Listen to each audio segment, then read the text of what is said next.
തിരുമണി നമസ്കാരം. തിരുമണി ഇന്ന് നമുക്ക് കേരളീയ ക്ഷേത്ര വാസ്തുരീതികളെ പറ്റിയിട്ട് ഒന്നറിഞ്ഞാൽ അതിനെപ്പറ്റി പറയാം.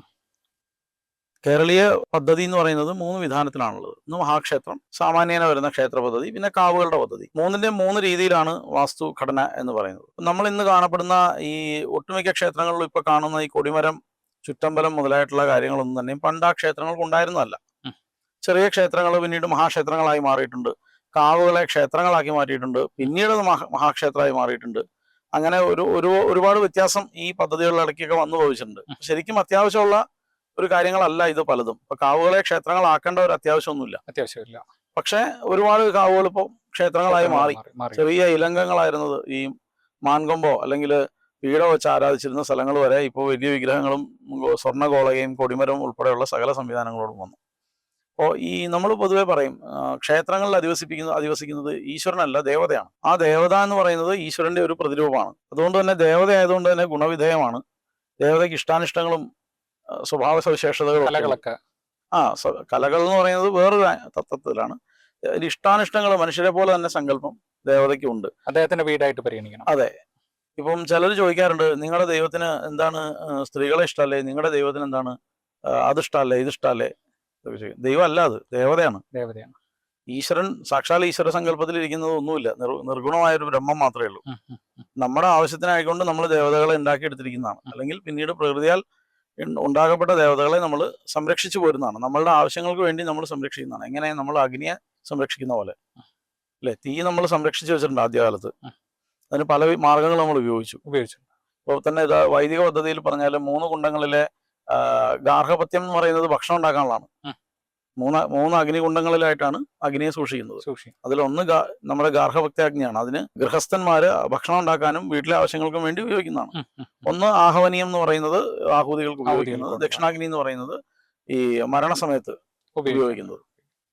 അപ്പോ അഗ്നിയെ സംരക്ഷിക്കുന്ന ഒരു മാർഗമാണ് അത്. അത്തരത്തിൽ ദേവതകളെ നമ്മൾ സംരക്ഷിച്ചു വെച്ചിട്ടുണ്ട്. ആ ദേവതകളുടെ സംരക്ഷണത്തിന് ആവശ്യമായ നിയമാവലികളെ ഉണ്ടാക്കി വെച്ചിട്ടുണ്ട്.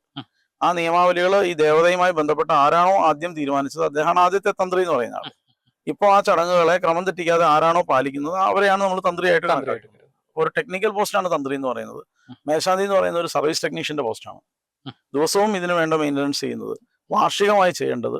അതിന് പറയുന്നത് ആട്ടവിശേഷങ്ങൾ, അടിയന്തരങ്ങൾ എന്നാണ് സ്കീമിന് പറയുന്നത്. അപ്പൊ നിത്യ പദ്ധതി, അത് കഴിഞ്ഞാൽ പിന്നെ മാസ പദ്ധതി, വാർഷികമായിട്ടുള്ളതിന് പറയുന്നത് ആട്ടവിശേഷങ്ങൾ. ഈ വിശേഷ പദ്ധതികൾക്ക് വിശേഷമായിട്ടുള്ള സമയങ്ങൾക്കാണ് തന്ത്രി വരേണ്ടത്. നിത്യപദ്ധതിയിൽ ഒരു നിശ്ചിത ഘട്ടം വരെ മേശാന്തിയാണ് അല്ലെങ്കിൽ അടുത്ത ശാന്തികാരൊക്കെ ചെയ്തു പോകാൻ പറ്റും. പക്ഷെ ആട്ടവിശേഷത്തിന് അല്ലെങ്കിൽ വിശേഷ പദ്ധതിക്ക്, ഉത്സവങ്ങൾക്കൊക്കെ തന്നെ തന്ത്രി വിടുന്ന ആരുടെയെങ്കിലും ഒരാളുടെ സാന്നിധ്യം അവിടെ പ്രത്യേകമായിട്ട് വേണം.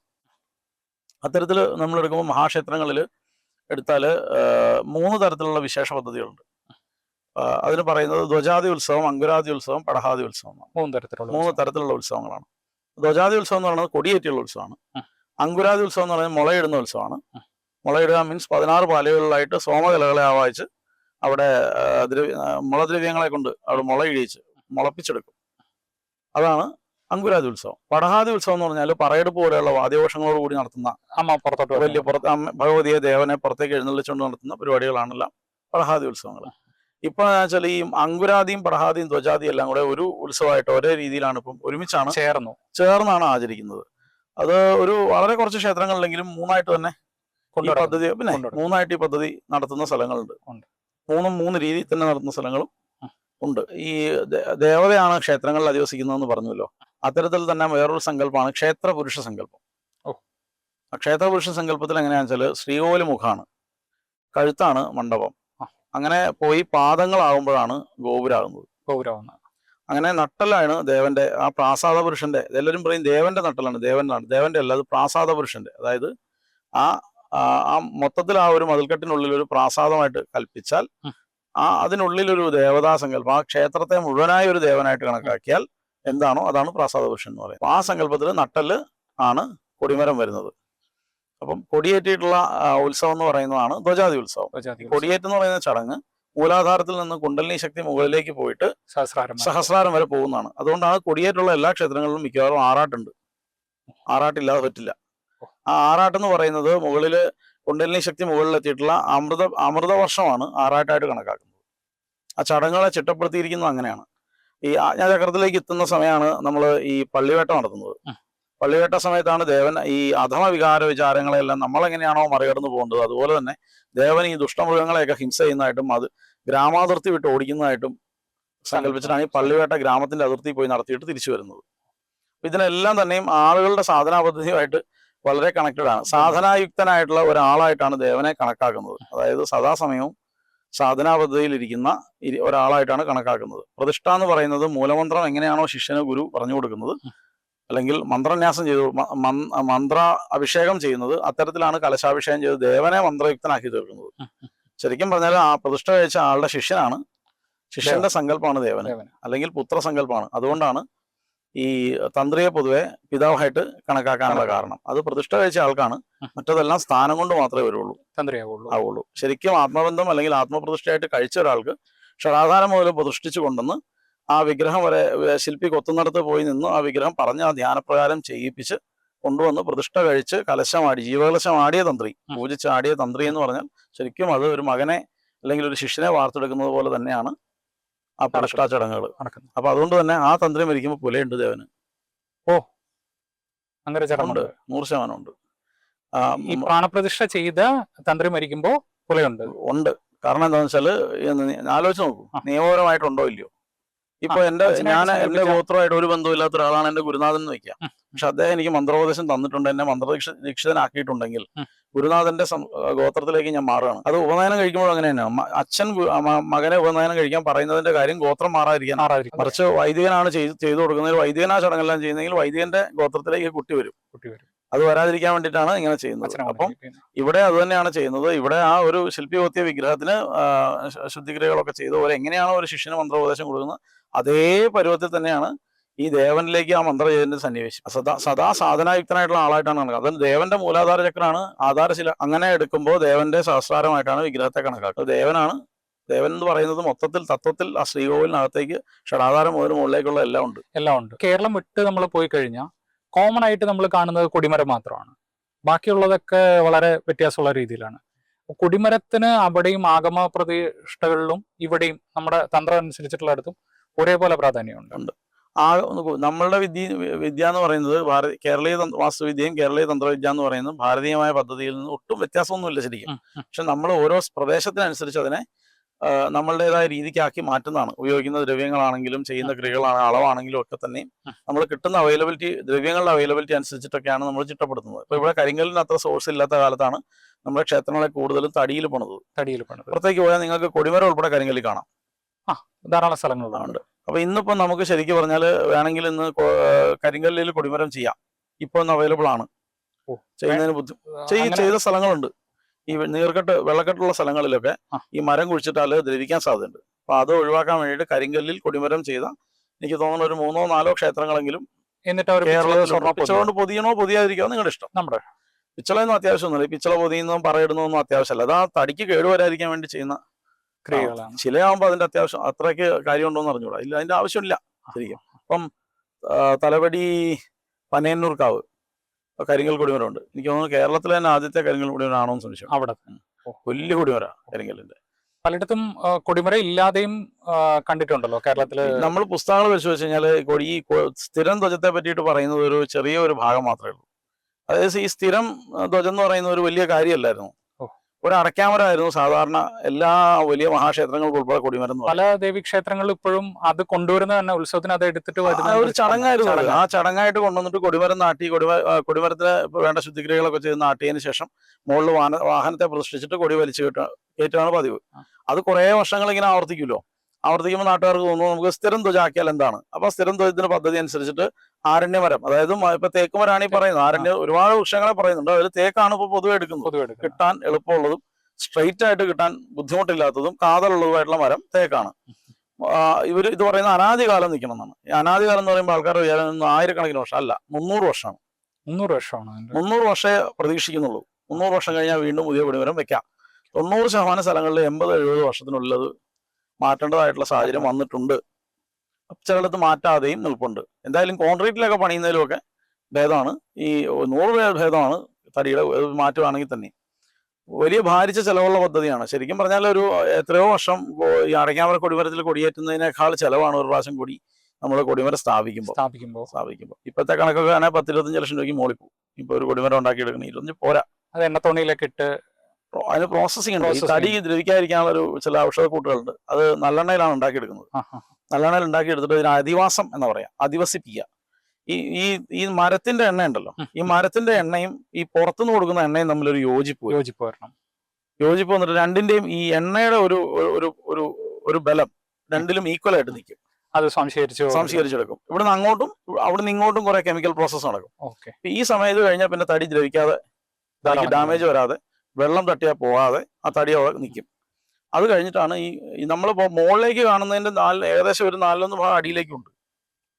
കൊടിമരം നമ്മൾ അവിടുന്ന് പിഴുത് എടുത്ത് മറച്ചു വെച്ചാൽ അത് കൃത്യം വിഗ്രഹത്തിൽ പോയി നിൽക്കും. ഞാനത് ചോദിക്കാൻ വരികയായിരുന്നു തിരുമേനി.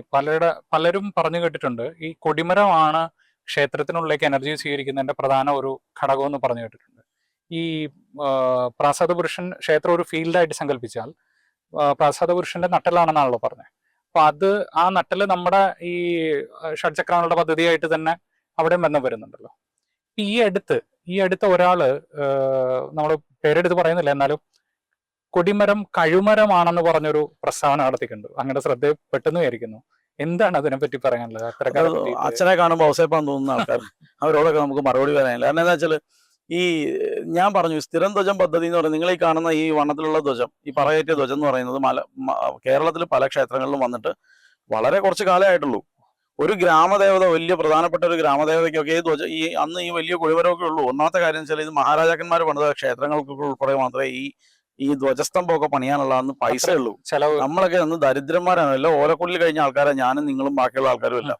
നമുക്കൊന്നും ഇതിന് മാത്രം പൈസ കൊടുക്കാനുള്ള ഒരു പൂജ, ഒരാൾ വന്ന് വീട്ടിലൊരു ഭഗവത്സേവ കഴിച്ചാൽ ഒരു പറ നെല്ലോ അല്ലെങ്കിൽ 4 തേങ്ങയോ 3 ചേനയാണ് നമ്മൾ അങ്ങോട്ട് കൊടുക്കുന്നത്. ഈ ഒരു നാണയമൊക്കെ കിട്ടണമെങ്കിൽ നമ്മൾ പാടുപെടണം. അതുപോലെ കഷ്ടപ്പാടാണെന്ന്. അതൊന്നും ഇല്ല. അപ്പൊ ആ കാലത്താണ് ഈ ധ്വജസ്തംഭം ഉണ്ടാക്കാൻ പോകുന്നതെന്ന് ആലോചിക്കണം. ഈ പറയും വെള്ളിയും സ്വർണ്ണമൊക്കെ വെച്ച് നവരത്നമൊക്കെ വേണം. അപ്പൊ ഇതിന് എന്താ വെച്ചാൽ എല്ലാം അടയ്ക്കാമരം കൊണ്ട് വെട്ടിയിട്ട് കൊടി ഏറ്റാണ്.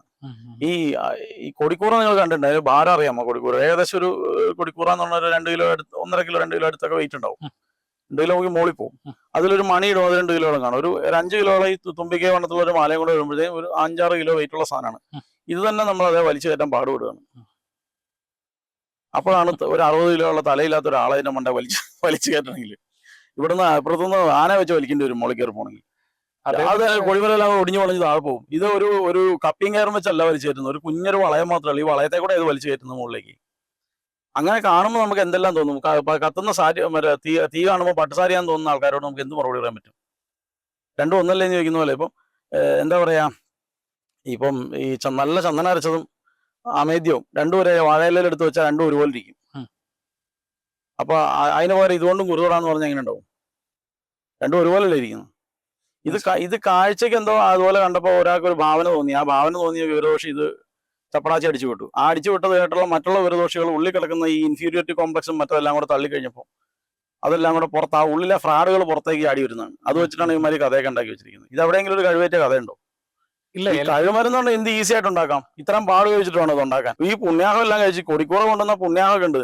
ഇത് മണ്ഡപത്തിൽ വെച്ച് പുണ്യാഹം ചെയ്ത് ഇതിനെ ശോഷണാദി ഒക്കെ ചെയ്യണം. ഭൂതസംഹാരം ഭൂതസൃഷ്ടിയൊക്കെയാണ് ശരിക്കും വേണ്ടത്. അതായത് നിലവിലുള്ള അവസ്ഥ ഉണ്ടല്ലോ, ആ ഭൂതം മീൻസ് എന്തോ കൊമ്പും വാലും ഉള്ള സാധനം നല്ല അതിന്റെ അർത്ഥം. ഭൂതം എന്ന് വെച്ചാൽ കഴിഞ്ഞു പോയത്, തൊട്ട് മുമ്പ് വരെ ഉള്ളതെന്നാണ്. അപ്പൊ ആ കഴിഞ്ഞു പോയതുമായിട്ട് ഇത് ബന്ധപ്പെട്ട് ഈ ഉണ്ടാക്കുന്ന ആളുടെ സങ്കല്പം ഭാവന എല്ലാം ഇതിനകത്ത് വന്നിട്ടുണ്ട്. ഈ കൊടിക്കൂറ തയ്ക്കുന്ന ആളില്ലേ, തയ്ക്കുന്ന ആള് ഭാര്യയായിട്ട് വഴക്കുണ്ടാക്കി വന്നിട്ടായിരിക്കും തയ്ച്ചത്. അപ്പൊ അയാളുടെ ഉള്ളിലെ വിഷമവും സംഘവും ഇതൊക്കെ ഇതിനകത്തുണ്ടാവും. അപ്പൊ അതെല്ലാം മാറ്റി ഇതിനെ നവീകരിക്കാൻ വേണ്ടിയിട്ടാണ് ഈ ക്രിയകൾ പുണ്യാഹവും ഈ ഭൂതസംഹാരവും ഒക്കെ ചെയ്യുന്നത്. ഇതൊക്കെ ചെയ്തതിന് ശേഷം നമ്മൾ അകത്ത് കൊണ്ടുപോയിട്ട് ദേവനെ ഇതിലേക്ക് ആവാഹിച്ചിട്ടാണ് കൊണ്ടുപോകുന്നത്. ആവാഹിച്ച് കൊണ്ടുപോയി ഇത് ഭദ്രപീഠത്തിൽ വെക്കുകയാണ്. ഭദ്രപീഠത്തിൽ വെച്ചിട്ട് അവിടെ വെച്ചൊരു ദേവനൊരു പൂജ, ത്രിസ്ഥാന പൂജ കൊടിമരത്തിന് കഴിച്ച് വലിച്ചു കയറ്റുകയാണ്. ഇത് സ്നാനകാലത്ത്, അതായത് സ്നാനം എന്ന് പറയുന്ന ഘട്ടം പൂജയിൽ വരുമ്പോൾ കൊടി വലിച്ചു കയറ്റും. ബാക്കി പൂജ മുഴുമിപ്പിച്ചതിന് ശേഷമാണ് നീരാഞ്ജനം ഒഴിഞ്ഞാണ് അവസാനിപ്പിക്കുന്നത്. അവിടെ പ്രാർത്ഥനയൊക്കെ ഉണ്ട്, ഈ ഉത്സവം ഭംഗിയായിട്ട് കഴിയണേ, അങ്ങനെ ഒരുപാട് പ്രാർത്ഥനാ മന്ത്രങ്ങളൊക്കെ ഉണ്ട്. ഇതൊക്കെ ചൊല്ലിയിട്ടാണ് ഇത് വലിച്ചു കയറ്റുന്നത്. മിക്കവാറും ആറാട്ടിന് പോകുമ്പോൾ പല സ്ഥലങ്ങളിലും പല പക്ഷക്കാർക്കും എന്നു വെച്ചാൽ കൊടി ഇറക്കി ആറാട്ട് പോകും. ആറാട്ട് ബലി തൂവിക്കഴിഞ്ഞാൽ നേരെ കൊടി ഇറക്കും. കൊടി ഇറക്കി വാഹനത്തിലേക്ക് അല്ലെങ്കിൽ ശിവലിംബത്തിലേക്ക് ദേവനെ ആവാഹിച്ചിട്ട് ആറാട്ടിന് കൊണ്ടുപോകും. ചില പക്ഷക്കാർ അങ്ങനല്ല, ശിവലി വിഗ്രഹം ആറാണ്ട് കൊണ്ടുപോയി തിരിച്ചു വന്നതിന് ശേഷം കൊടി ഇറക്കി ശിവലി വിഗ്രഹത്തിലേക്ക് സന്നിവേശിപ്പിച്ച് അകത്തേക്ക് കൊണ്ടുപോകും. കൂടുതലും സ്ഥലത്ത് അങ്ങനെയാണ് രണ്ടു പക്ഷം ശരിയാ, രണ്ടു പക്ഷം ശരിയാ. അത് ഓരോ സമ്പ്രദായക്കാരുടെ വ്യത്യാസം കൊണ്ട് വരുന്ന മാറ്റാണ്. ചിലർ തെക്കോട്ട് ഇങ്ങനെയാണ്, ചിലർ വടക്കോട്ട് ഇങ്ങനെയാണെന്ന് പറയും. എന്തായാലും മിക്സ് ആയിട്ട് തന്നെ രണ്ടും ചെയ്യുന്നുണ്ട്. കൂടുതലും വന്നു കഴിഞ്ഞ് കൊടി ഇറക്കുന്ന ആൾക്കാരാണ് കൂടുതലും ഉള്ളത്. അതാ ഞാനും അങ്ങനെ ചെയ്തിട്ടില്ല. എനിക്ക് തോന്നണം അതാണ് കുറച്ചുകൂടി ഒരു രസം, അഭികാമ്യം എന്ന് തോന്നുന്നു. അല്ലാതെ കൊടി ഇറക്കി വെച്ചിട്ട് നമ്മൾ പിന്നെയും ബാക്കി ഉത്സവം കിടക്കുന്ന ഒരു സുഖയില്ലായ്മ ഉള്ളതുകൊണ്ട് അത് ചെയ്യാറില്ല. തിരിച്ചു കൊണ്ടുവന്നു കഴിഞ്ഞാൽ അകത്ത് നേരെ കയറ്റുമല്ല. ആറാട്ട് കഴിഞ്ഞ് കൊണ്ടുവന്നാൽ തന്നെയും ദേവനെ അകത്ത് കൊണ്ടുവന്നാൽ 25 വർഷം വീണ്ടും ഓടണം. ഈ വരുന്ന വഴിയുള്ള അശുദ്ധി എല്ലാം ബാധിച്ചിട്ടുണ്ടാവും. അതിന് വീണ്ടും ഒരു 25 വർഷം കഴിഞ്ഞ വീഡിയോയിൽ പറഞ്ഞിരുന്നു ദശപുഷ്പം ചാർത്തണം, ദശപുഷ്പ മാലയൊക്കെ ചാർത്തണം. അപ്പൊ ഇതുപോലെ ശുദ്ധിയായിട്ട് ചെയ്യുന്ന ഒരു ക്രിയയിൽ ഒരു രക്തത്തിന്റെ ഒരു അംശമോ അങ്ങനെയുള്ള കാര്യങ്ങളൊന്നും വരാൻ പാടില്ല. അതെന്ന് വെച്ചാൽ ആ ദേവന്റെ കൂടെയുള്ള പരിവാരഗണങ്ങൾക്ക് അത് പ്രശ്നമാണ്, ദേവനല്ല പ്രശ്നം. അപ്പൊ അത് മനസ്സിലാക്കാതെയുള്ള ഇതിനെപ്പറ്റി ഒരു ധാരണയില്ലാത്തവന്മാർ നമുക്ക് ഒരാളെ കഴിവേറ്റി ഒരു ഉത്സവം നടത്താനുള്ള പദ്ധതിക്ക് ഈ ബൃഹത്തായിട്ടുള്ള ഇത്രയും വലിയ പുസ്തകം എഴുതി വെക്കണം. ഒരു കാര്യം എന്ത് നിസ്സാരമായിട്ട് ചെയ്യാവുന്ന കാര്യമാണ് ഇത്. ഈ മന്ത്രങ്ങളൊക്കെ എല്ലാം ജീവിതകാലത്ത് എന്തെങ്കിലും പഠിച്ചു തീർക്കാൻ പറ്റുമെന്ന് എനിക്കറിയാൻ മേല. ആ സമയത്ത് നമ്മളൊരു ക്രിയയുടെ ആവശ്യം വരുമ്പോഴാണ് ഒരു മന്ത്രം നോക്കുന്നത്. ഇപ്പൊ ഷടാധാര പ്രതിഷ്ഠ ചെയ്യുന്ന സമയത്താണ്, ചെയ്യേണ്ടി വന്ന സമയത്താണ് ലിപിപങ്കജ പൂജ ഞാൻ പഠിക്കുന്നത്. അതായത് എനിക്ക് അത്ര വലിയ കലശങ്ങളൊന്നും അന്ന് വന്നിട്ടില്ല. എനിക്കൊരു ഷടാധാരം ചെയ്യേണ്ട സാഹചര്യം വന്ന് പഠിച്ചു വന്നപ്പോഴാണ് ലിപിപങ്കജ പൂജയാണ് ഇതിനകത്ത് പ്രധാനപ്പെട്ട സംഭവം. ഈ അക്ഷരന്യാസം കൊണ്ടുള്ള ഒരു താമരയെ പൂജിക്കണം. അപ്പൊ അത് കുറച്ചുകൊണ്ട് പഠിച്ച് മനസ്സിലാക്കി എടുക്കാൻ. അപ്പൊ അത് ഓക്കെ. അപ്പൊ ആ സമയത്ത് അത് പഠിച്ചു. അതുകൊണ്ട് വലിയ കലശ പൂജയ്ക്കും ഉപയോഗിക്കാൻ പാകത്തിനായി. അപ്പൊ ഇങ്ങനെ പഠിച്ചേ ഇത് വരാൻ പറ്റുള്ളൂ. അല്ലാതെ ഒരു ദിവസം എല്ലാ തന്ത്രവിദ്യ എന്താ പറയാ തന്ത്രസമുച്ചോ അല്ലെങ്കിൽ കുഴിക്കാട്ടോ മുഴുവൻ കാണാതെ പഠിച്ച ഒരാൾ തന്ത്രിയായിട്ട് വരികയില്ല. സാഹചര്യങ്ങൾ അനുസരിച്ചിട്ട് പഠിക്കണം. മഹാക്ഷേത്രങ്ങളുടെ തന്ത്രം ഏക്കേണ്ട സാഹചര്യം വരികയാണെങ്കിൽ ഇപ്പൊ ഒരു കുടുംബത്തിലെ കുടുംബത്തിലെ കുട്ടി ജനിച്ച ആ കുട്ടിക്കും വൈക്കത്തമ്പലത്തിന്റെ ഉൾപ്പെടെയുള്ള തന്ത്രം 18-20 വയസ്സ് കഴിയുമ്പോൾ കഴിക്കണം. ആ സ്ഥിതി ഉണ്ടെങ്കിൽ അപ്പൊ പഠിക്കണം. മുഴുവൻ പഠിച്ചിട്ട് വരാവൂ. എന്നിട്ട് അത് സർപ്പക്കാവിൽ പൂജ കഴിക്കുന്ന അല്ലെങ്കിൽ മുത്തശ്ശൻ പ്രതിഷ്ഠിച്ചു പോയ 4 കാവുണ്ട്, 10 കുരിയാലയുണ്ട്, നവകം പഞ്ചവ്യം മാത്രം നടക്കുന്ന 4 ദേവീക്ഷേത്രങ്ങളുള്ള ഒരാള് ഈ മഹാക്ഷേത്രങ്ങളുടെ മുഴുവൻ പൂജയൊന്നും പഠിച്ചിട്ടൊന്നും വരേണ്ട ആവശ്യമൊന്നുമില്ല. അയാൾ ആ നവകം പഞ്ചവ്യം വരെ കഴിക്കാനുള്ളത് വൃത്തിയായിട്ട് പഠിച്ചിട്ട് വന്നിട്ട് കഴിച്ചാൽ മതി. ഇനി അയാൾ ആ ക്ഷേത്രങ്ങൾ വലുതായി പോകുമ്പോൾ അതിന് കൊടിമരമൊക്കെ ഉള്ള കാലത്ത്, കൊടിയേറ്റ് ഉത്സവം വരുന്ന കാലത്ത് ആ പതിയെ ഗ്രാജുവലായിട്ട് പഠിച്ചു വന്നാൽ മതി. ഇതൊക്കെ പോസിബിൾ ആണ്. അപ്പൊ ഈ കൊടിമരം എന്ന് പറയുന്ന സാധനം എല്ലാ സ്ഥലത്തും പണ്ട് ഉണ്ടായിരുന്നേ ഇല്ല. അടയ്ക്കാമര കൊടിമരമാണ്. അപ്പൊ ഇനി കഴിവേറ്റുന്ന കാര്യം ആലോചിച്ച് നോക്കിയാൽ അടയ്ക്കാമര കൊടിമരത്തിൽ തലയില്ലാത്ത ഒരാളെ വലിച്ചു കയറ്റാന്ന് പറഞ്ഞാൽ നമ്മുടെ ആരെ കൊണ്ട് സാധിക്കും? നാട്ടിലൊരു ഫാഷനായി മാറിയിരിക്കണേ. ഇപ്പോ ഉദാഹരണത്തിന് ഇപ്പൊ ഒരു മലപ്പുറത്തൊരു അമ്പലം, കാട്ടിലൊരു അമ്പലം. ഈ അമ്പലത്തില് തിരുവോണമല എന്നാണ് ആ സ്ഥലത്തിന് പേര്. അവിടെ വാമനസ്വാമിയാണെന്ന് തോന്നുന്നു. ആ അമ്പലത്തെ പറ്റി കാണിക്കുമ്പോഴും കാണിച്ച ആളും അതിന്റെ അടിയിൽ കമന്റ് ചെയ്യുന്നവരും ഇത് ജൈനന്റെ ബസ്തിയല്ലേ, ബുദ്ധന്റെ വിഹാരമല്ലേ, അപ്പൊ എല്ലാം നമ്മുടെ ഇതെല്ലാം കുഴപ്പമുള്ള കാര്യങ്ങളും, കഴിവേറ്റുന്ന മരം, ആൾക്കാരെ കെട്ടിയിരുന്ന മണ്ഡപം, ആൾക്കാരെ തൊടാൻ പാടില്ലാത്ത, സ്ത്രീകളെ ഇഷ്ടമല്ലാത്ത സ്വാമി, അതൊരു പ്രൊപ്പഗാണ്ട നല്ലപോലെ നടക്കുന്നുണ്ട് എല്ലായിടത്തും. ഏതെങ്കിലും കാലത്ത് വല്ല ബുദ്ധക്ഷേത്രങ്ങളും ഇനി അമ്പലങ്ങളായി മാറിയിട്ട് ആർക്കറിയാം ഇതൊക്കെ? നമ്മൾ അതിന്റെ പിന്നാലെ നിന്ന് ബുദ്ധക്ഷേത്രങ്ങളായിരുന്നു എന്ന് തീർത്തു പറഞ്ഞത് കണ്ടിടാവരാരും ഒന്നും ഇല്ല ഇവിടെ. അതങ്ങനെ ആയിരുന്നില്ലേ? ഇതിങ്ങനെ കൈ ഇങ്ങനെ പിടിച്ചിരിക്കുന്നത് വർദ്ധമാന മഹാവീരനാണ്, ബാക്കിയുള്ളവർക്ക് പിടിച്ചുകൂടാ, അങ്ങനെ ഉണ്ടോ? ഇതൊന്നും ഇല്ലെന്ന് ഈ പറയുന്നതിനകത്തൊന്നും ഒരു കാര്യമില്ല. ശാസ്താവിന്റെ സങ്കല്പം ശ്രീബുദ്ധനാണെന്ന് പറഞ്ഞു. യോഗശാസ്താവ് എന്ന് പറയുന്ന സങ്കല്പം പ്രത്യേകമുണ്ട്. ആ പ്രത്യേക പൂജാവിധാനമുണ്ട്, പ്രത്യേക ധ്യാനമുണ്ട്, ആ എല്ലാം പ്രത്യേകമുണ്ട് അതിന്. അല്ലാതെ വേട്ടശാസ്താവുണ്ട്, അത് രണ്ടും രണ്ടാണ്, 2 സംവിധാനത്തിലാണ്. അത് രണ്ടും ഒന്നാന്ന് വിചാരിക്കരുത്. അതേപോലെ ഇയാൾ ഇരിക്കുന്നു എന്ന് പറഞ്ഞുകൊണ്ട് ഒരാളെ ആക്കാനൊന്നും പറ്റില്ല നമുക്ക്. അത് തന്നെ ആയിരിക്കും, പുള്ളി തന്നെയാണെന്നൊന്നും ഉറപ്പിച്ചൊന്നും പറയാൻ പറ്റില്ല. ഈ പറയുന്നവരാരും കേരളീയ ക്ഷേത്ര വാസ്തുശാസ്ത്രം പഠിച്ചിട്ടോ ഒന്നുമല്ല പറയുന്നത്. ഏകദേശ രൂപസാദൃശ്യമുണ്ട്, അയാളെ കണ്ട മമ്മൂട്ടിയെ പോലെ ഇരിക്കുന്നു എന്ന് പറയുന്ന പോലെയാണ് അടിക്കുന്നത്. ഇത് കൊടിമര കഴിവരമാണെന്ന് പറയുന്നതും ഇതൊക്കെ പറയുന്നത്. തിരുവനന്തപുരം പോലെ ഇത് പറഞ്ഞു കൊടുക്കാൻ പറ്റുന്നതുള്ളപ്പോഴാണ് സാധാരണക്കാർക്ക് ആ ഉള്ള സംശയം നിവാരണമായി. ഈ സാധാരണക്കാർക്ക് നമ്മുടെ നമ്മുടെ ഭക്തജനങ്ങൾ, നമ്മൾ അമ്പലങ്ങളുമായിട്ട് ബന്ധപ്പെട്ട് പ്രവർത്തിക്കുന്നതിൽ 80% ആൾക്കാരും ഇതുമായിട്ടുള്ള ഈ പ്രൊപ്പഗണ്ടയിൽ വിശ്വസിക്കുന്നതിൽ ഇതൊക്കെ വർഷങ്ങളായിട്ട് ഇവർ കാണുന്നതാണ്. പിന്നെ ഒരു 20% അഭിനവ ഭക്തന്മാരുണ്ട്. ഈ ഇടയ്ക്ക് ഇതൊക്കെ എന്തോ കാര്യമാണെന്ന് കണ്ടിട്ട് വരുന്ന ആൾക്കാരുണ്ട്. യവന്മാർക്ക് ഇതൊക്കെ ശരിയാന്ന് തോന്നുന്നു. ആ കൊടിമരം കാണുമ്പോൾ കറണ്ട് മറ്റേ ലൈറ്റ്നിങ് അറസ്റ്റർ ആണോ എന്ന് സംശയം വന്ന് ചോദിച്ചവന്മാർ വരെ ഉണ്ട്. നേരിട്ട് വന്ന് ചോദിച്ചിട്ടുണ്ട്. ഞാൻ ചോദിച്ചത് എന്തോ ലൈറ്റ്നിങ് അറസ്റ്റർ ഉണ്ടാക്കാൻ 25 ലക്ഷം രൂപയുടെ ചിലവുണ്ടോ? സാധാരണ ഇരുമ്പേ ഉണ്ടാക്കിയാൽ പോരെ. കഷ്ടപ്പെട്ട് ഈ പിച്ചളയൊക്കെ പൊതിഞ്ഞ്, പിച്ചളയല്ല ഓള് വെള്ളി സ്വർണ്ണമൊക്കെ പൊതിഞ്ഞ്, ഇതൊക്കെ പൊതിഞ്ഞ് കഷ്ടപ്പെട്ട് ഉണ്ടാക്കേണ്ട വല്ല ആവശ്യമുണ്ടോ? അതിന് മുകളിൽ എന്നിട്ടൊരു വാഹനത്തിനാണ് വീഴുന്നത്. നമ്മൾ ശൂലം വെച്ചാൽ പോരെ മുകളിൽ. കുറച്ചൊരു എളുപ്പമുണ്ടല്ലോ. എന്തൊരു കഷ്ടപ്പാടാന്ന് ആലോചിച്ചു എനിക്ക്. ഒരു കൊടിമര പ്രതിഷ്ഠ ഒന്നും കണ്ടിട്ടില്ല, അതുകൊണ്ടാണ്. ചുമ്മാ കാശുണ്ടെങ്കിൽ പള്ളികൾക്ക് കാശിന്റെ കൊടിമരം ഉണ്ടാക്കാം. ഇപ്പൊ ഉണ്ടാക്കുന്നുണ്ടല്ലോ. കാശിന്റെ ആശാരി ഉണ്ടെങ്കിൽ കൊടിമരം ഉണ്ടാക്കാം. നമ്മുടെ സമയത്ത് പൈസ ഉണ്ടെങ്കിലും ആളുണ്ടെങ്കിലും എന്തുണ്ടെങ്കിലും ചിലപ്പോൾ സ്ഥാനമുണ്ടോ അവിടെ ചെയ്യാൻ പാടുണ്ടോ 100 കൂട്ടം കാര്യങ്ങൾ നോക്കിയിട്ടാണ് നമ്മൾ കൊടിമരം വയ്ക്കുന്നത്. വേറെ എവിടെയെങ്കിലും വേദമാവുന്നുണ്ടോ, വെച്ചാൽ എവിടെയെങ്കിലും അപകടം ഉണ്ടാവും, ഇതൊക്കെ നോക്കിയിട്ടാണ് നമ്മൾ ചെയ്യുന്നത്. അതൊന്നും മറ്റൊന്നുമില്ല, അവർക്ക് എന്ത് വേണമെങ്കിലും ചെയ്യാം. കാരണം അവരുടെ താന്ത്രികമായ ഒരു പദ്ധതി അല്ല. അതാദ്യം നമ്മൾ മനസ്സിലാക്കണം. അവർ ഒരു ആരാധനയ്ക്ക് വേണ്ടി ഒത്തുകൂടുന്ന സ്ഥലം മാത്രമാണത്. നമ്മളെ സംബന്ധിച്ച് അങ്ങനെയല്ല. നമുക്ക് അവിടെ ഒരു ഡേറ്റ് ഇരിക്കുന്ന സ്ഥലമാണ്. ഈ ഇപ്പൊ ക്രിസ്ത്യൻ സ്ഥലങ്ങളിൽ കൊടിമരം വെച്ചുള്ള സ്ഥലങ്ങളെ പറ്റിയിട്ട് അതിനെ പറ്റിയിട്ട് ഒരിക്കൽ വായിക്കേണ്ടായപ്പോൾ അതിനകത്ത് ഒരാൾ അഭിപ്രായപ്പെടേണ്ടായി, ഞങ്ങളുടേത് ഈസായി തന്ത്രം എന്നുള്ള തരത്തിൽ ഞങ്ങൾക്ക് ബാക്ക് ഉണ്ടെന്നും മാത്രമല്ല അവരുടെ പല ക്രിയകളും ഇപ്പോൾ കലഴിച്ചൂട്ടിന് പകരം അവർക്കുള്ള ക്രിയ, ഒസ്തി എന്ന് പറഞ്ഞ അവർക്കുള്ള ക്രിയ, ഇതുപോലുള്ള ക്രിയകളൊക്കെ ഇവിടുന്ന് പോയി അവിടെ നിന്ന് വന്നതാണ്, അതുകൊണ്ട് ഇതും താന്ത്രികമാണെന്ന് അങ്ങനെ പറയുന്ന ആൾക്കാരും ഉണ്ട്. അത് ഈ വട്ടത്തിൽ അമ്പെയ്ത് കൊള്ളിക്കാൻ പറ്റാഞ്ഞിട്ടേ അമ്പെയ്ത് ആദ്യം കൊള്ളിച്ചിട്ട് പിന്നെ വട്ടം വരയ്ക്കുന്ന പണിയാണ്. നമ്മൾ വട്ടത്തിനകത്ത് അമ്പെയ്ത് കൊള്ളിക്കും. മറ്റവർക്ക് അത് പറ്റാതെ വരുമ്പോൾ ഇതും അതുപോലെയാണെന്ന് വരുത്താൻ വേണ്ടി ആദ്യം അമ്പെയ്യും, എന്നിട്ട് പിന്നെ ഒരു വട്ടായി ചുറ്റും വരയ്ക്കും. അപ്പം 10 കൊല്ലം കഴിഞ്ഞ് നോക്കുമ്പോൾ ഇത് ഇതാടാ അവരും അമ്പെയ്ത് വെച്ചിട്ടുണ്ട്. ഒന്നുമില്ല, ഇത്രയൊക്കെ ഉള്ളത്. അത് കണ്ടാ അറിയാലോ. കണ്ടാ അറിയുന്ന കാര്യമാണ്. പിന്നെ ഈ ക്ഷേത്രത്തിന്റെ ചില ക്ഷേത്രങ്ങൾക്ക് വലിയ മതിൽക്കെട്ടും കാര്യങ്ങളൊക്കെ ആയിട്ടാണ്. ഈ ക്ഷേത്രം ഒരു ഫീൽഡായിട്ട് സങ്കല്പിക്കുമ്പോൾ ഈ പ്രാസാദ പുരുഷന്റെ അതിർത്തിയാണ് അതുകൊണ്ട് ഉദ്ദേശിക്കുന്നത്, അല്ലെ?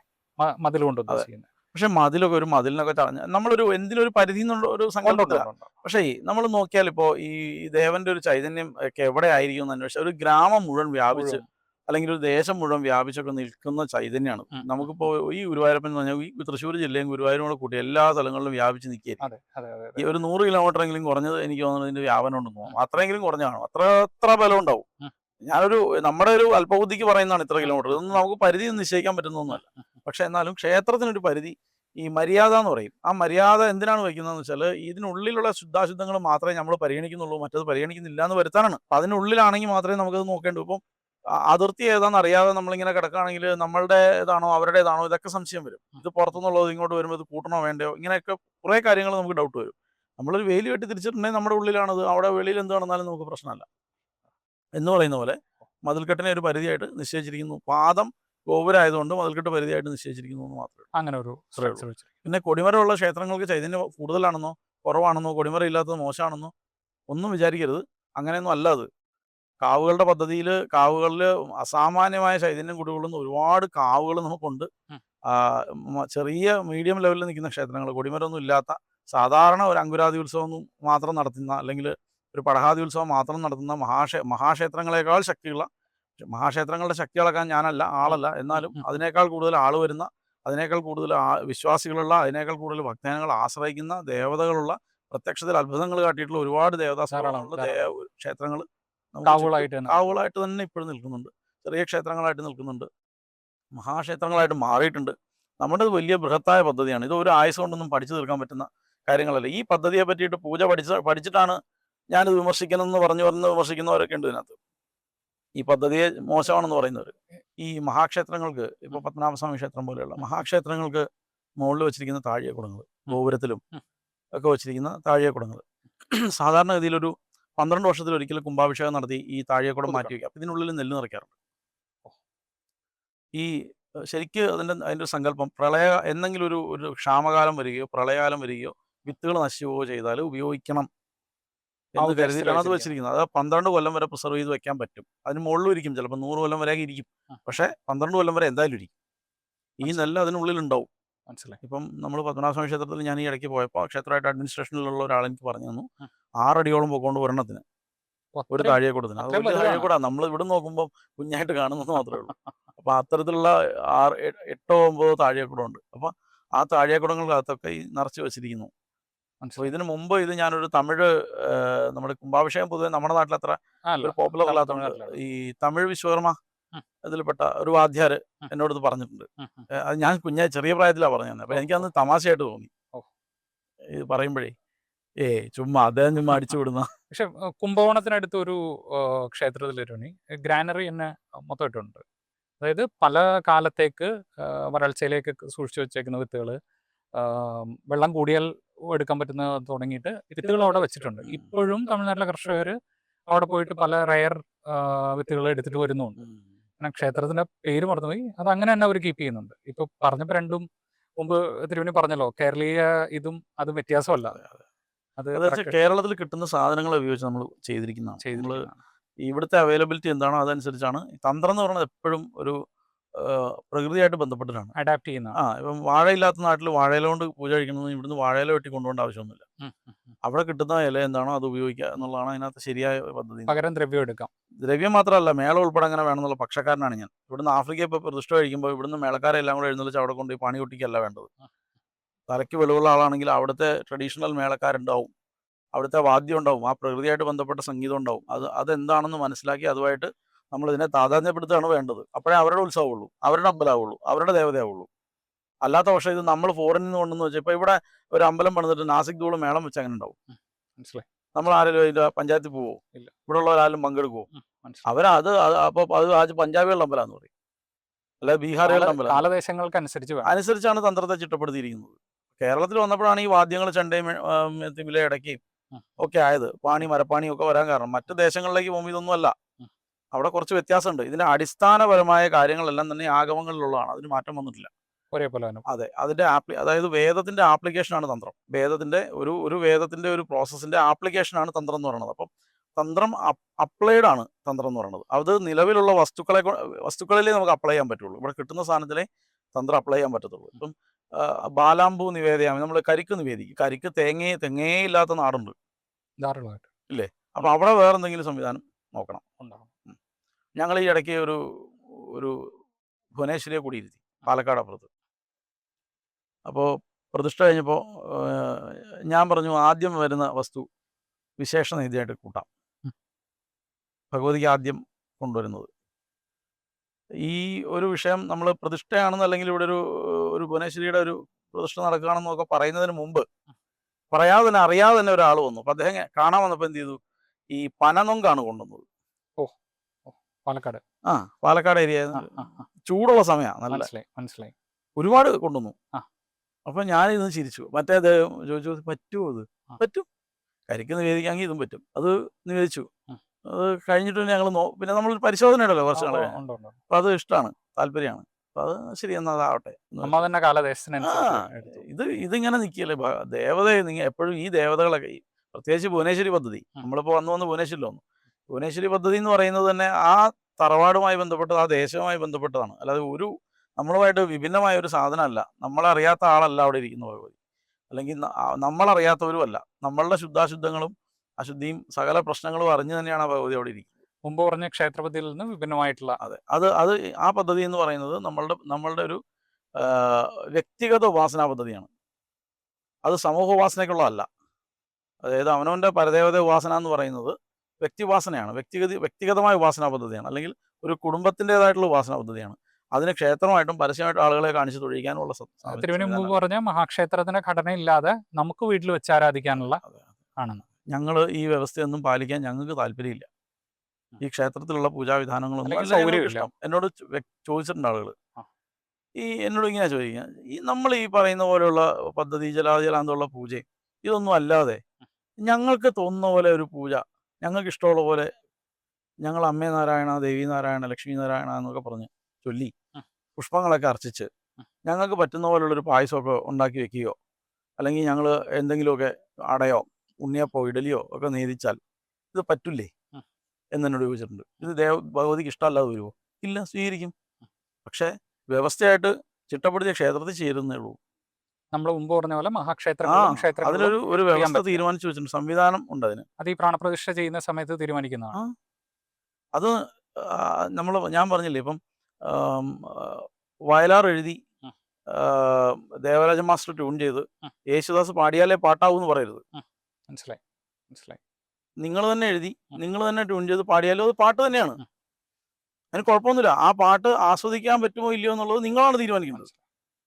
മറ്റേത് ഒരുപാട് പേർക്ക് ആസ്വദിക്കാൻ പറ്റുമായിരിക്കും. ഇത് ചിലപ്പോൾ നിങ്ങൾക്ക് മാത്രമേ സാധിച്ചെന്നുള്ളൂ. മാക്സിമം നിങ്ങളുടെ ഭാര്യയും കൂടെ സഹിക്കുമായിരിക്കും. പക്ഷെ അത് പാട്ടല്ലാതാകുന്നില്ല. ഇതുപോലെ തന്നെയാണ് ഇത്. നിങ്ങൾക്ക് ആ പദ്ധതി നിങ്ങൾക്ക് ഫോളോ ചെയ്യാം. നിങ്ങൾ ഒറ്റയ്ക്ക് ചെയ്യുന്നുള്ളൂ. നിങ്ങളെയും ദേവിയെ മാത്രമേ ഇത് ബാധിക്കുന്നുള്ളൂ, ഭഗവതിയെ മാത്രമേ ബാധിക്കുന്നുള്ളൂ. നിങ്ങൾ ചെയ്യുന്ന മനസ്സ് വളരെ ശുദ്ധവും നിർമ്മലവുമാണെങ്കിൽ ദേവത സ്വീകരിക്കാതെ എന്ത് ചെയ്യും? നിങ്ങൾ ഏത് കണ്ടീഷനിലും ആശ്രയിക്കാനുള്ളതാണ് ദേവത എന്ന് പറയുന്നത്. അപ്പം ഒരു തരത്തിലും ആ ദേവതയ്ക്ക് യാതൊരു മാറ്റവും വരില്ല. ഇതേ നമ്മുടെ വീടുകളിലുള്ള ദേവതയെ ക്ഷേത്രത്തിലേക്ക് മാറ്റിയിരുത്തിയാൽ അപ്പോൾ ചിട്ടകളായി. ക്ഷേത്രത്തിലേക്ക് മാറ്റിയിരുത്തി പ്രതിഷ്ഠിച്ച് വ്യവസ്ഥ നിശ്ചയിച്ചു പോയാൽ അതങ്ങനെ തന്നെ പെട്ടു. പാലിക്കണം. അങ്ങനെയാണ് പെട്ടു. പാലിക്കണം. അപ്പോൾ ഈ അതൊരു സമൂഹവാസനയ്ക്കുള്ള ദേവതയായി മാറുമ്പോൾ ഈ കുടുംബത്തിന് കിട്ടിക്കൊണ്ടിരുന്ന ഗുണങ്ങൾ പലതും ഇല്ലാണ്ടാവുകയും ചെയ്യും. അങ്ങനെ ഒരു കുഴപ്പങ്ങളുണ്ട്. ഈ ക്ഷേത്രത്തിന്റെ പദ്ധതിയിലേക്ക് തിരിച്ചു വന്നാൽ പലരും പറയുന്നുണ്ട് കാവുകളിലിരുന്ന ദേവതയെ മന്ത്രത്താൽ ബന്ധിക്കുകയാണ് ക്ഷേത്രങ്ങളിൽ ചെയ്യുന്നത്, കൊടിമരം വെക്കുന്നതുകൊണ്ട് ചെയ്യുന്നത്. എത്രത്തോളം ശരിയാണ്? അല്ല, കാവ് കാവായിട്ട് നിലനിർത്താൻ നല്ലത്. നല്ലത്. നല്ലത്. കാവിന് ഞാനും കുറേ കാവുകളൊക്കെ കുടിയിരുത്തി കൊടുത്തിട്ടുണ്ട്. കാവിന് തന്ത്രി ആവശ്യമുണ്ടോ? നിങ്ങൾ ഒരുപാട് പേര് ചോദിക്കാറുണ്ട്. ഇല്ല. കാവിന്റെ വാർഷികാചരണമൊക്കെ ആ വീട്ടുകാർക്ക് ചെയ്യാവുന്നേ ഉള്ളൂ. പക്ഷെ എന്ത് പറ്റുമെന്ന് അറിയാമോ? ഈ ആചരണമൊക്കെ മുട്ടിച്ചത് ഇടങ്ങേറാക്കി കളയും. പിന്നെ നമ്മളാരെങ്കിലും ചെന്ന് ഈ ദുരിതാവാഹനയൊക്കെ ഇതൊന്നും ചെയ്യാൻ അവരെ കൊണ്ട് ശേഷിയില്ലാണ്ട് വരുമ്പോൾ നമ്മൾ ഈ ദുരിതാവാഹനയൊക്കെ കഴിക്കേണ്ട ഗതികേട് വരും. ഇതിൽ നിന്നൊക്കെ ശുദ്ധമാക്കേണ്ട ഗതികേട് വരും. പുനഃപ്രതിഷ്ഠ ചെയ്യേണ്ട ഗതികേട് വരും. മറിഞ്ഞു കിടക്കുകയൊക്കെ ആയിരിക്കും. അപ്പോൾ ആ സമയത്ത് നമ്മൾ ചെല്ലേണ്ടി വരും. ആരെങ്കിലും ചെന്നത് നേരെ വെച്ച് കൊടുക്കേണ്ടി വരും. പക്ഷെ വെച്ച് കൊടുക്കുന്ന ആൾ അതോട് കൂടിയിട്ട് ഞാൻ പറയാതെ ആരും ഇതിനകത്ത് കയറിപ്പോരുത്, ഞാൻ പറയാതെ ആരും ഇതിനകത്തൊരു പൂജ കഴിക്കരുത്, ഞാൻ പറയാതെ ഇതിനകത്ത് എന്നോട് ചോദിക്കേണ്ട, എൻ്റെ വീട്ടിൽ വന്ന് ദക്ഷിണ വയ്ക്കാതെ ഇവിടെ ആരും വന്ന് നിങ്ങളാരും ഇതിനകത്ത് കയറിപ്പോ, അങ്ങനെയൊന്നുമില്ല. ആ വീട്ടുകാരുടെയാണത്. നമ്മൾ പ്രതിഷ്ഠ കഴിച്ചിട്ട് അവരോട് പറയാം, നിങ്ങളുടെ കുടുംബത്തിൽ ഒരു കുട്ടി എന്ന് പൂജ കഴിക്കാറാണെന്നോ അന്ന് ഞാൻ ഇതിൻ്റെ കംപ്ലീറ്റ് എൻ്റെ സാധനം നിങ്ങളെ ഏൽപ്പിക്കണം. അതുവരെ ഞാൻ സൂക്ഷിക്കലും സംരക്ഷിക്കലും അതൊക്കെ നിങ്ങളുടെ ഉത്തരവാദിത്തമാണ്. ഇതിൻ്റെ ഒരു ഒരു ഒരു ഒരു മെയിൻ്റനൻസ് ഞാൻ നോക്കാം. എനിക്ക് ബാധ്യതയാണത്. പക്ഷെ എന്നാലും ശരി, ഇത് കളയാൻ എനിക്ക് താല്പര്യമില്ലാത്തതുകൊണ്ട് ഞാൻ നോക്കാം. പക്ഷെ നിങ്ങളുടെ കുടുംബത്തിലൊരു കുട്ടി എന്ന് പൂജ കഴിക്കാൻ തയ്യാറാവുന്നു അന്ന് ചെയ്യുന്നേ, നിങ്ങൾ ചെയ്യുന്നു. ഈ കാവിൽ നിന്ന് ക്ഷേത്രത്തിലേക്ക് മാറുമ്പോൾ സ്ട്രക്ചർഡ് ആയിട്ടുള്ള മെത്തഡിലേക്ക് മാറുകയാണല്ലോ, അമ്മയുടെ ഇരിപ്പിടവും ബാക്കിയുള്ള കാര്യങ്ങളൊക്കെ. അതോടുകൂടെ ഈ ആരോപണക്കാർ പറയുന്നത്, മന്ത്രം കൊണ്ട് ബന്ധിക്കുക എന്ന് പറയുന്നവർ പറയുന്നത്, അതുകൊണ്ട് സംഭവിക്കുന്നത് ദേവതയുടെ ആ പരപ്പ്, ആ വ്യാപനം കുറയ്ക്കുകയാണെന്നാണ് പറയുന്നത്. ശരിക്കും പറഞ്ഞാൽ ഈ പടഹാതി ഉത്സവങ്ങളിൽ പറയെടുത്ത് ദേവിയെ കൊണ്ടു നടന്ന് ദേശങ്ങളിലെല്ലാം കൊണ്ടുപോയി ദേവിക്ക് അവകാശപ്പെട്ട ആ പറ മീൻസ് ആ നെൽകൃഷി, ദേവി കൊടുത്ത ഭൂമിയിൽ കൃഷി ചെയ്യുന്നതിൻ്റെ ഒരു ഓഹരി വാങ്ങാൻ വരുന്ന ജന്മിയാണ് ശരിക്കും. ആ ഭാവത്തിലാണ് അപ്പോൾ ഭഗവതി. അപ്പം ഭക്തജനങ്ങൾ വളരെ ഭക്തിയോടുകൂടി അവരുടെ വീട്ടിലേക്ക് ഭഗവതി വരുന്ന ദിവസം അവരത്രയും ഭംഗിയായി ആചരിക്കുകയൊക്കെ ചെയ്യും. അതൊക്കെ നിന്ന് പോയത് കഷ്ടമാണ്, ഒരു സംശയമില്ല. നിന്ന് പോകാൻ പാടില്ലായിരുന്നു. അൻപലി ഒന്നും നിന്ന് പോകാൻ പാടില്ലായിരുന്നു. അൻപലി, ജീവിത എഴുന്നള്ളത്ത് ഇങ്ങനെയൊന്നും നിന്ന് പോകാൻ പാടില്ല. ദേവത അങ്ങോട്ട് പോകുന്ന അത്തരത്തിലുള്ള ആഘോഷങ്ങൾ ചില വീടുകളിൽ, ചില പ്രത്യേക വീടുകളിൽ, പഴയ കാലത്തെ ജന്മികളുടെ തറവാടുകളിൽ, അല്ലെങ്കിൽ ദേശാധിപത്യം ഉണ്ടായിരുന്ന ചില തറവാടുകളിൽ, ചില കുടുംബങ്ങളിൽ, ചില മനകളിൽ, അല്ലെങ്കിൽ ചില വീടുകളിലൊക്കെ ഇറക്കി എഴുന്നള്ളത്ത് എന്ന് പറയുന്നൊരു പദ്ധതിയൊക്കെ ഉണ്ടായിരുന്നു. അപ്പോൾ അവിടെ എല്ലാവരും ആ പ്രദേശത്തുള്ളവർക്കൊക്കെ ഒന്ന് തൊടാനും ഒക്കെ ഉള്ള അവസരമായിട്ടാണ് അത് കണ്ടിരുന്നത്. ഒരു കാലത്ത് ഈ ക്ഷേത്രപ്രവേശന വിളംബരം ഇല്ലാത്ത നടക്കാതിരുന്നൊരു കാലത്ത് ഒരു വിഭാഗം ജനതയെ ഇതിൽ നിന്ന് അകറ്റി നിർത്തി. അത് അക്ഷന്തവ്യമായിട്ടുള്ള തെറ്റാണ്. എന്ന് പറഞ്ഞാൽ ഇന്നും അതിൻ്റെ പേരിൽ നമ്മൾ അപമാനിക്കപ്പെടുന്നുണ്ടെങ്കിൽ അതിന് സത്യമുണ്ടെന്ന് വിശ്വസിക്കുന്ന ഒരാളാണ് ഞാൻ. അത് ചെയ്യാൻ പാടില്ലായിരുന്നു. എല്ലാ ജനങ്ങൾക്കും ഈശ്വരാരാധനയ്ക്ക് വേണ്ട അവസരം ഒരുക്കി കൊടുക്കേണ്ടതായിരുന്നു. പക്ഷേ അത് കഴിഞ്ഞുപോയി. ക്ഷേത്രപ്രവേശന വിളംബരം വന്നു. ഇപ്പോൾ എല്ലാ ആളുകൾക്കും പൂജ കഴിക്കാനും അമ്പലത്തിൽ ഒന്ന് തൊഴാനും വഴിപാട് നടത്താനും അമ്പലത്തിൻ്റെ ഭരണത്തിൽ ഇരിക്കാൻ, ഉപദേശ സമിതികളുടെയോ അല്ലെങ്കിൽ ക്ഷേത്ര സംരക്ഷണ സമിതികളുടെ ഭരണത്തിലിരിക്കാനുമുള്ള അവകാശം ഇപ്പോൾ ഉള്ള കാലത്ത് പഴയ കാലം പറഞ്ഞ് ഇപ്പോൾ വീണ്ടും രണ്ടും കൂടെ തമ്മിൽ തല്ലുന്നത് ഈ മതത്തിൻ്റെ പേരിൽ ഭിന്നിച്ച് നിർത്തുന്ന ജനങ്ങളെ ഭിന്നിക്കുന്നത് പോലെ തന്നെ ജാതിയുടെ പേരും പറഞ്ഞും ആചാരത്തിൻ്റെ പേരും പറഞ്ഞും ഈ ദളിതൻ മറ്റവൻ എന്നൊക്കെ പറയാനുള്ള വേർതിരിവ് കൊണ്ട് അകറ്റി നിർത്താനല്ലാതെ ഒരു പ്രയോജനം ഇതുകൊണ്ടില്ല. അതുകൊണ്ട് ആരെങ്കിലും ഇത്തരത്തിലുള്ള ആരോപണങ്ങളുമായിട്ട് വന്ന് വീണ്ടും നിങ്ങളെ അകറ്റി നിർത്താൻ, ഇപ്പോൾ പഴയ കാര്യം പറഞ്ഞ് അകറ്റി നിർത്താനായിട്ട് ശ്രമിക്കുന്നുണ്ടോ, അവരെ കണ്ടാൽ കല്ലെറിഞ്ഞോടിക്കണം. അത് ഞാനാ പറയുന്നെങ്കിൽ എന്നെ ഓടിക്കണം. നമ്മുടെ ക്ഷേത്ര പദ്ധതിയിലേക്ക് എല്ലാവരും സ്വാഗതമാണ്. നമ്മുടെ ക്ഷേത്ര പദ്ധതിയിലേക്ക് എല്ലാവരും സ്വാഗതം എന്ന് പറയുന്നത് പോലെ തന്നെ മറ്റുള്ളവരുടെ എല്ലാ പദ്ധതിയിലേക്കും നമുക്ക് സ്വാഗതം തരണം.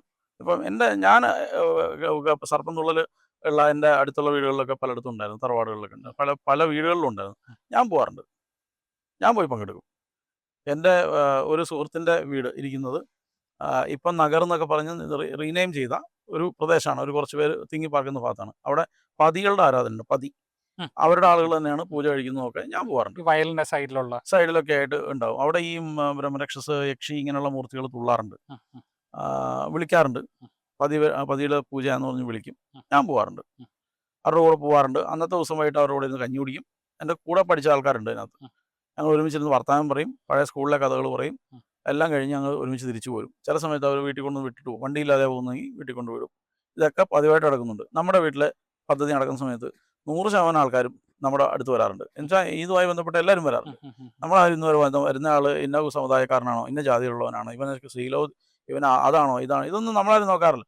നേദ്യം വെച്ച് തരുന്ന ആരാണെന്ന് നോക്കാറില്ല, നേദ്യം കൊണ്ടുതരുന്ന ആരാണെന്ന് നോക്കാറില്ല, കൂടെ ഇരിക്കുന്ന ആരാണെന്ന് നോക്കാറില്ല, അഭിഷേകം ചെയ്യുന്ന ആരാണെന്ന് നോക്കാറില്ല. ഇന്ന് വരെ വന്ന ആളെ ഞാൻ ചോദിച്ചിട്ടുമില്ല, ഒരാളുടെയും ചോദിച്ചിട്ടില്ല. ചോദിക്കേണ്ട കാര്യമില്ല. ഇത് ഇറലവൻ്റ് ആണെന്ന് വ്യക്തമായിട്ട് ധാരണയുള്ള ആളാണ് ഞാൻ. മനസ്സിലായി പിന്നെ ഞാൻ നോക്കുന്ന ഒറ്റ കാര്യമുള്ളൂ, സംസ്കാരം.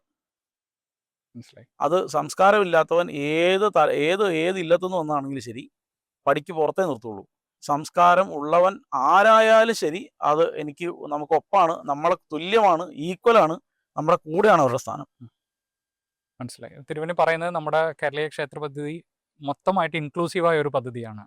നമ്മുടെ ക്ഷേത്രങ്ങൾ എനർജി ഫീൽഡാണ്, അത് ഇൻക്ലൂസീവാണ്. അവിടേക്ക് ആർക്ക് വേണമെങ്കിലും വരാം. ഒരു തരത്തിലുള്ള കഴിമരങ്ങളും മറ്റുള്ള തെറ്റിദ്ധാരണകൾക്കും അവിടെ സ്ഥാനവും ഇല്ല. മനസ്സിലായി. ഈ ബലിക്കല്ലുകൾ പൊതുവെ തലവെട്ടാനുള്ള സ്ഥലമായിരുന്നു. വലിയ ബലിക്കല്ലൊക്കെ ഒരാൾ പറഞ്ഞു, വലിയ ബലിക്കല്ല് തലവെട്ടാനുള്ള സ്ഥലം. ഞാൻ പറഞ്ഞു, അങ്ങനെയാണ് എന്തിനാണോ ഇത്രയും പൊക്കത്തിൽ ഇത് പണിത് വയ്ക്കുന്നത്? ഇതിപ്പോൾ ബലി തൂവാൻ വേണ്ടി ഒരു കല്ലിട്ടിട്ടുണ്ട്, ആ കല്ലിൻ്റെ മുകളിൽ കയറിയിട്ടാണ് നമ്മൾ പൈസ തൂങ്ങുന്നത്.